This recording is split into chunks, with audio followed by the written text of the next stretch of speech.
কেভিনের চোট মূর্খ কোচ। কেভিনের চোট মূর্খ কোচ একটা বিশেষ একটা বিষয় নিয়ে আলোচনা করব, যদিও আমরা মূলত কেভিনে সিভিলের চোটটা নিয়ে আলোচনা করব।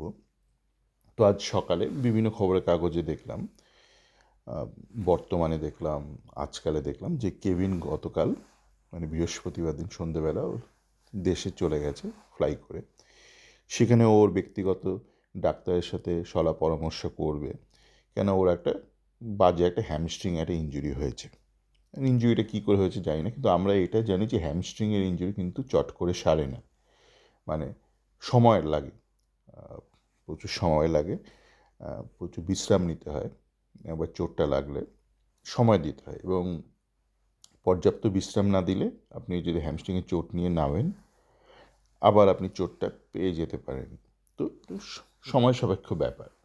তবে মূর্খ কোচ কেন বলছি, দেখুন, চোট আঘাত খেলোয়াড়দের লাগতেই পারে, আর হ্যামস্ট্রিংয়ের চোটের কারো যদি একটা ইতিহাস থাকে তার তো লাগতেই পারে। তো আমরা যে বিষয়টা নিয়ে প্রত্যেকে অনেকে আলোচনা করেছি, শুধু এখানে নয়, আমার চ্যাট ফোরামে নয়, বিভিন্ন জায়গাতেও আলোচনা হয়েছে যে যখন আপনার কাছে 6টা বিদেশির একটা কোটা থাকে, তখন একটা খুব সহজ অঙ্ক থাকে যে ছজনের মধ্যে অন্তত 2জন যেন এমন বিদেশি থাকে যারা সেন্টার ব্যাক পজিশনে খেলতে পারে।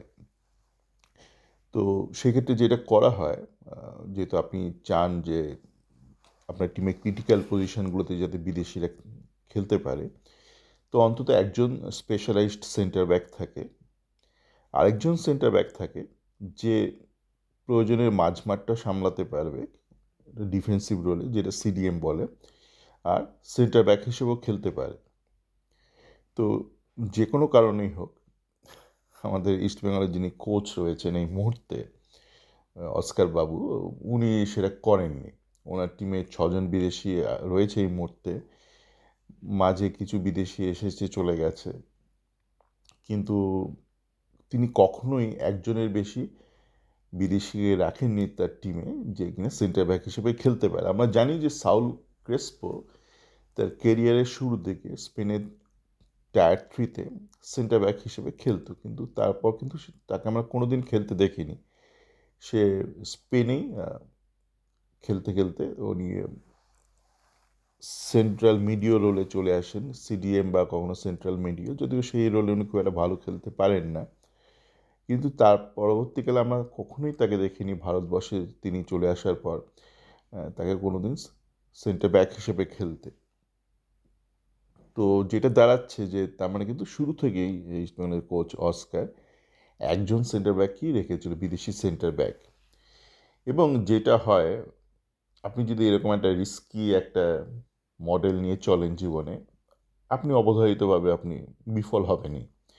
যেমন আপনারা জানেন যে নিতু বহুদিন ধরে মরা কান্না কেঁদে এসছে সোশ্যাল মিডিয়ায়, যে অনেকবার ভালো টিম বানিয়ে ন্যাশনাল ফুটবল লিগ বা আই লিগ জিততে পারেনি। তো আমার চ্যাট ফোরাম 7 বছর পুরনো, কিন্তু অনেকেই আমাকে চেনে ব্যক্তিগতভাবে তারও আগে থেকে। তো আমি কিন্তু প্রত্যেকবারই জানতাম যে ইস্টবেঙ্গলের পক্ষে লিগটা জেতা খুব মুশকিল, কেননা প্রত্যেকবারই টিমে হয় খুব দুর্বল নাম্বার 9 নিতু, মানে আই লিগের মানেই বলছি, আমি বলছি না আইএসএল মানে নাম্বার 9, আই লিগের মানে খুব দুর্বল নাম্বার 9 নিতু, বা হয়তো একটা নাম্বার 9 নিতু। তো শুরু থেকেই আপনি যদি একটা রিস্কি অপশান নিয়ে চলেন, তাহলে কিন্তু আপনাকে মানে ওই ব্যাপারে লটারি কাটার মতন হয়ে যাবে। আপনি রোজ লটারির টিকিট কাটছেন আর বলছেন আমি তো টিকিট জিততে পারছি না, কেন এখানে একটা বিশাল একটা লাক ফ্যাক্টর থেকেই তা আপনি যদি একটা নাম্বার 9 নিয়ে চলেন বা একটা সেন্টার ব্যাক নিয়ে চলেন, তো ব্যাপারটা লাক ফ্যাক্টর হয়ে যায়। এবং সেই লাক ফ্যাক্টরের জন্য দেখবেন ন্যাশনাল ফুটবল লিগ হয়তো অনেক ক্লাবই জিতেছে, কিন্তু তারা বারবার জিততে পারেনি। কখনো মিনার্ভা জিতেছে, কখনো চেন্নাই সিটি জিতেছে, কখনো চার্চিল জিতেছে। কিন্তু আপনাকে যদি একাধিকবার জিততে হয়, তাহলে আপনাকে এই লাক ফ্যাক্টরটাকে কমিয়ে আনতে হবে আপনার জীবনে। আপনি লাক ফ্যাক্টরটাকে যত কমিয়ে আনবেন, তত আপনার জীবনে বিফল হওয়ার সম্ভাবনাটা কমবে, আর সফল হওয়ার সম্ভাবনাটা প্রবলভাবে বেড়ে যাবে আপনি যদি লাক ফ্যাক্টরটাকে কমিয়ে আনতে পারেন। তো এই ক্ষেত্রেও এক তো আপনারা জানেন যে ইস্টবেঙ্গল কোচ যেভাবে হাই ইন্টেন্সিটি ফুটবল খেলায়, উনি মানে খুব একটা পাসিং ফুটবল খেলান না বা রপ্ত করাতে পারেন না তার টিমকে।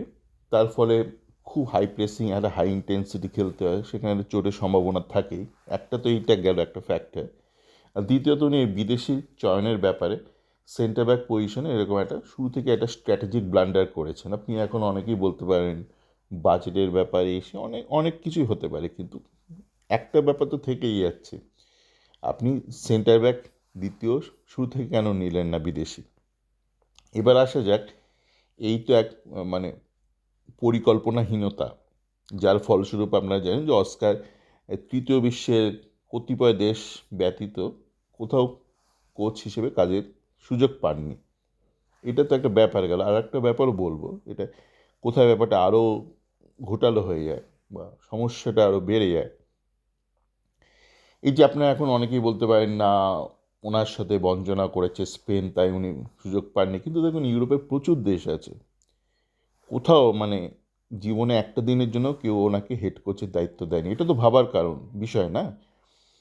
আপনি যদি ধরুন ভারতীয় হতেন, আপনি বলতে পারেন আপনি একটা বৈষম্যের শিকার হয়েছেন বিদেশের মাটিতে, যেটা বাস্তব, যেটা হয় ঘটে।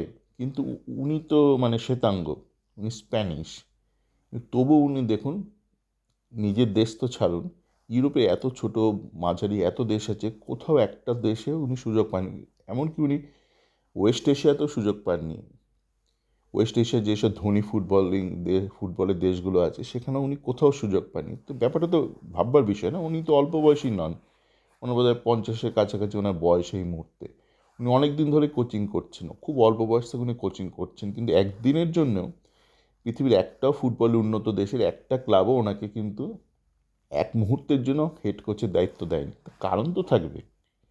আপনি বলতে পারেন কেউ কোচিং কেরিয়ার শুরু করলো, এখনও সে সুযোগ পায়নি, সে বঞ্চিত, কিন্তু উনি তো বহুদিন ধরে কোচিং করছেন। কেন কেন কোনো ওই বাংলাদেশ, ভারত, মালদ্বীপ এই ধরনের দেশ ছাড়া কোথাও উনি সুযোগ পাননি? কিছু তো একটা কারণ আছে। কারণটা হলো এরকমই, একাধিক টেকনিক্যাল কারণ, ওনার পরিকল্পনাহীনতা। এবার আপনি ধরুন পরিকল্পনার অভাব রয়েছে আপনার মধ্যে, যার ফলস্বরূপ আপনি একটা বিদেশি চয়ন করেছেন শুরু থেকেই, একটা বিদেশি সেন্টার ব্যাক। এবার তার সাথে যোগ হয়েছে আপনি ধরুন কিছু উল্টোপাল্টা কাজকর্ম করছেন। আপনি যে ভারতীয় আপনি ব্যাকআপকে নিচ্ছেন, তার মধ্যে মার্তান্ড রায়না মার্কা একটা একটা অতি জঘন্য একটা ভারতীয় সেন্টার ব্যাককে আপনি নিয়েছেন, যে কিনা ওই স্টপ গ্যাপ হিসেবেও চালাতে পারবে না। তো এইগুলো করলে এরকম হয়, ধরুন আপনার যে ব্যাকআপ অপশান, ভারতীয় সেন্টার ব্যাক অপশান, সেটা অতি দুর্বল। তার ফলস্বরূপ হ্যামস্ট্রিংয়ের চোট অল্প বিস্তর নিয়েও হয়তো কেভিনকে খেলতে হচ্ছে। তার মাঝে তো আরও রয়েছে যে মাঝে মধ্যে বিরতি হয়ে যাচ্ছে, একটা সুদীর্ঘ বিরতি, দেশে পাঠিয়ে দিচ্ছে, সে ক্যাম্বোডিয়া ঘুরতে চলে যাচ্ছে, ব্যাংকক ঘুরতে চলে যাচ্ছে, বেশ কিছুদিন অনুশীলনের মধ্যে নেই, তারপর আবার ফেরত এনে তাকে সল্ট লেকে হঠাৎ করে তার হাই ইন্টেন্সিটি কোচিং করছে, হঠাৎ ঘুরে বেড়াচ্ছে, হ্যাঁ, টোটাল রিল্যাক্সেশন, তারপর দুম করে আবার হাই ইন্টেন্সিটি, এই হঠাৎ করে একটা জার্ক লাগে আপনার দেহেতে, তাতে করে চোট আঘাতগুলো বেশি বেশি করে লাগে। এবং এগুলো হতো না যদি আপনি একজন দক্ষ কোচকে নিতেন, যার ইন্টেলেক্টটাও একটু হাই, তাহলে কিন্তু সে এগুলোকে ম্যানেজ করতো। কিন্তু কিছু বিষয় আছে যেটা আপনার কন্ট্রোলে নেই, আপনার পারিপার্শ্বিক বিষয়গুলো, আপনার সমাজের, আপনার দেশের রাজনৈতিক বিষয়, স্পোর্টসের রাজনীতি বলছি, সেইগুলো আছে। কিন্তু তা সত্ত্বেও এই যে হঠাৎ করে আপনি ট্রেনিং করতে করতে কাউকে ব্রেক দিয়ে দিলেন, টোটাল ব্রেক, তারপর আবার তাকে হঠাৎ করে তাকে হাই ইন্টেন্সিটি ট্রেনিংয়ের মধ্যে ফেলে দিলেন, এই করেই কিন্তু চোটগুলো লাগে। আর মূল কারণটা কি? পরিকল্পনাহীনতা কেন? তার মস্তিষ্কটা অতি নিম্নমানের। আর মস্তিষ্ক অতি নিম্নমানের মানেই হচ্ছে তাকে কোনো উন্নত দেশ চাকরিতে ডাকবে না, ইস্ট বেঙ্গল, মালদ্বীপ এরাই তাকে ডাকবে কাজে। সকলে ভালো থাকবেন।